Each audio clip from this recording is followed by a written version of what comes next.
সাথে। তারপরে আমরা জুতা রাখার জন্য জুতা রাখার অবস্থানে চলে গেলাম। স্থানে রেখে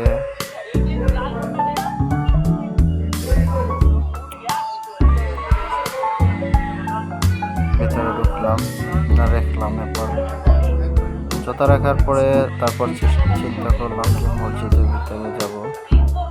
অজু করে নিলাম। আগে অজু করার জন্য অজুখানায় প্রবেশ করলাম। মাশাআল্লাহ, দেখতে অনেক সুন্দর অজুখানাটা। তো এরপরে দেখতেছি আমার ভাইরা উজু করতেছে, ভাই উজু করতেছে, পাশাপাশি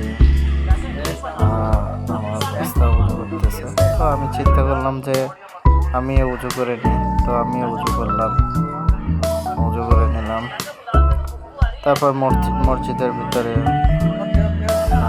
প্রবেশ করার জন্য মসজিদের ভিতরে চলে গেলাম। তো মসজিদের ভিতরে প্রবেশ করলাম। তো এরপরে মসজিদের ভিতরে চলে গেলাম। মসজিদের ভিতরে মাশাআল্লাহ অনেক মুসল্লি আসছে ইফতার করার জন্য। দেখে খুব ভালো লাগলো। তো এরপরে দেখতেছি যে নিচে জায়গা নেই, আমরা একটু উপরে চলে গেলাম। উপরে খুব সুন্দর একটা সিঁড়ি দেখা গেল, অনেক মানুষজন বসে আছে। তো আমরা আস্তে আস্তে উপরে উঠলাম। ওঠার পরে সিঁড়ি বেয়ে উপরে উঠলাম। উপরে উঠে দেখতেছি মাশাআল্লাহ উপরেও অনেক লোকজন। তো আমরা চিন্তা করলাম আসলে উপরের থেকে নিচেই ভালো হবে। তার জন্য একটু উপরটা দেখে সুন্দর করে ঘুরে ফিরে তারপরে আমরা ঘুরে আবার নিচে চলে গেলাম।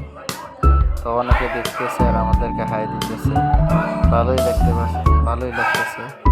সত্যি করে অনেকদিন পরে এরকম একটা মাহফিলে অ্যাটেন্ড হওয়াটা খুব ভালো লাগলো আর কি আমার কাছে। আমরা উপর থেকে আবার নিচের দিকে নামার জন্য প্রস্তুতি নিলাম। আমরা নিচে চলে গেলাম।